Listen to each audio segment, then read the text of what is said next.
بسم الله الرحمن الرحيم.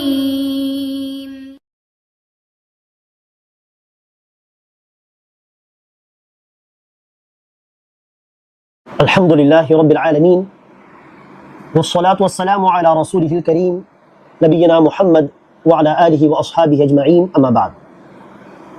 அன்பார்ந்த சகோதர சகோதரிகளே, இந்த பதிவில் நாம் இன்ஷா அல்லாஹ் நபிகள் நாயகம் ஸல்லல்லாஹு அலைஹி வஸல்லம் அவர்கள் தன்னுடைய தோழரை பார்த்து, இந்த பிரார்த்தனை ஒரு சத்திய பிரார்த்தனை, உண்மையான ஒரு பிரார்த்தனை, இதை நீங்களும் கற்றுக்கொண்டு பிறருக்கும் கற்றுக் கொடுங்கள் என்று வலியுறுத்தி சொல்லிக் கொடுத்த ஒரு துவா ஆகும், பிரார்த்தனையாகும்.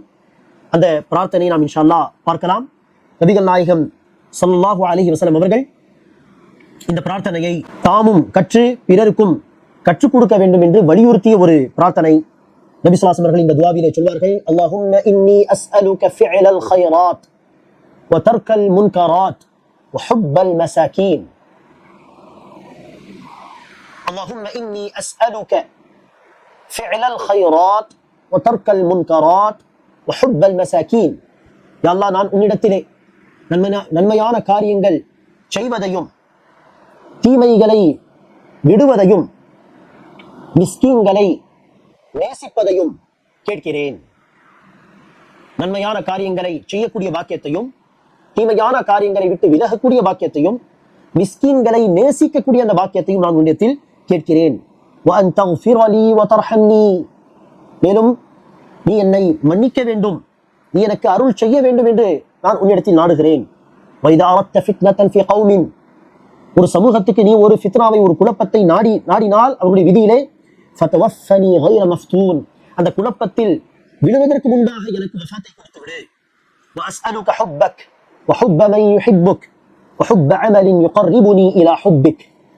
மேலும் நான் உன்னுடைய நேசத்தை, உன்னுடைய அன்பை கேட்கிறேன்.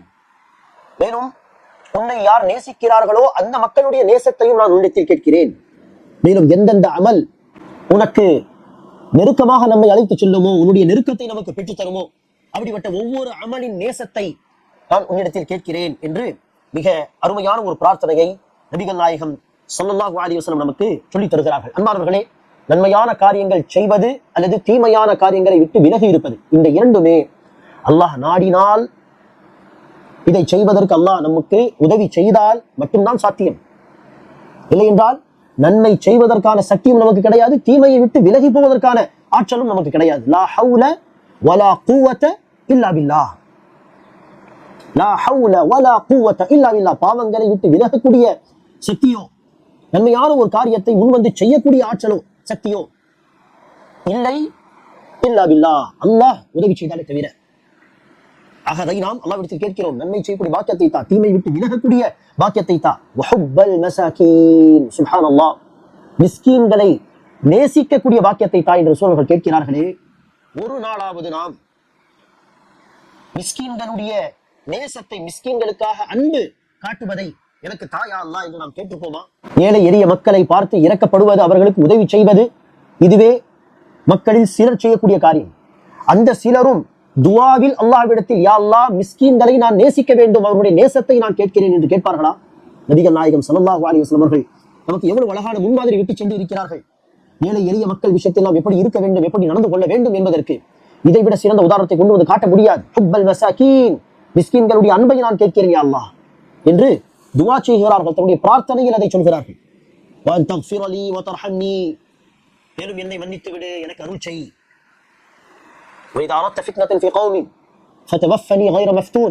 ஒரு சமூகத்தில் ஒரு குழப்பம் வருவதாக நீ விதியில் எழுதியிருந்தால், அந்த குழப்பத்தில் விழுவதற்கு முன்பாக என்னை அழைத்துக்கொள், எனக்கு வஃபாத் கொடுத்து விடு. அன்பார்களே, நேரடியாக அல்லாஹ்விடத்தில் நினைக்கக்கூடாது, மௌத்தை கேட்கக்கூடாது. நபி ஸல்லல்லாஹு அலைஹி வஸல்லம் தடை விதித்திருக்கிறார்.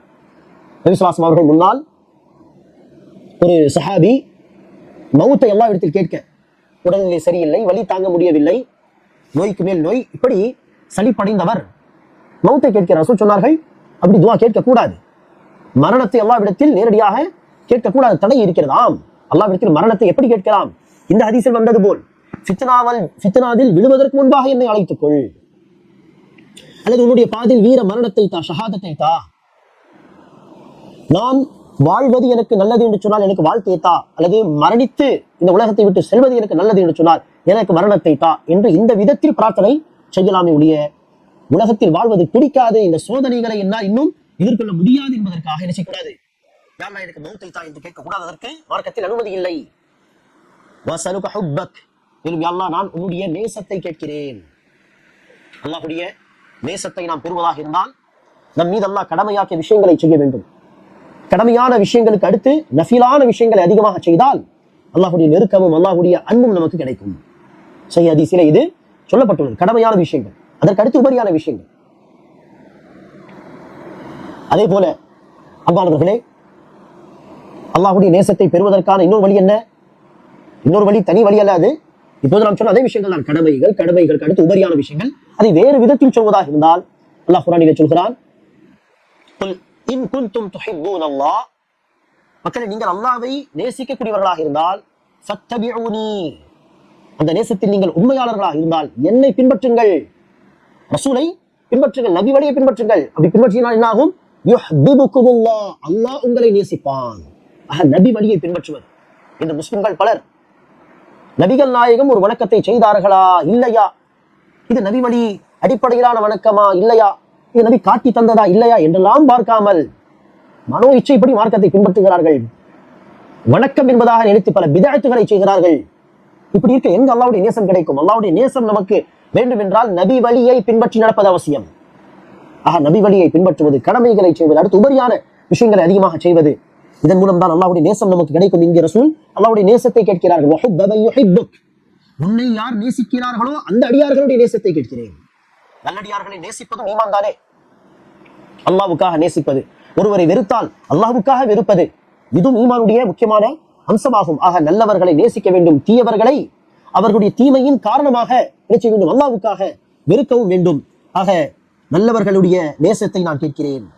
உன்னுடைய நெருக்கத்தை பெற்றுத்தரக்கூடிய, உன்னுடைய மஹப்பத்தை பெற்றுத்தரக்கூடிய ஒவ்வொரு அமலின் நேசத்தை நான் கேட்கிறேன். நன்மையான விஷயங்களை, வணக்க வழிபாடுகளை நேசித்து செய்வது ஒன்று இருக்கிறது. அல்லாஹ் விதித்து விட்டால் வேறு வழி இல்லை, ஏதோ பேருக்கு செய்து முடிக்கலாம். அப்படி செய்தாலே மக்களுக்கு மத்தியில் அது பெரிய விஷயம். ஆனால் அதை விட சிறந்த நிலை, பரிபூர்ணமான ஈமான் தான் என்னது? நன்மையான விஷயங்களை விரும்பி செய்வது, நேசித்து செய்வது, அமல்களை, நன்மைகளை நேசிப்பது. அதையும் அல்லாஹ்விடத்தில் கேட்கும் விதமாக இந்த பிரார்த்தனை அமைந்துள்ளது. اللهم إني أسألك فعل الخيرات وترك المنكرات وحب المساكين وأن تغفر لي وترحمني وإذا أردت بقوم فتنة فتوفني غير مفتون، وإذا أردت فتنة في قوم فتوفني غير مفتون، وأسألك حبك وحب من يحبك وحب عمل يقربني إلى حبك. آمين. وآخر دعوانا الحمد لله رب العالمين.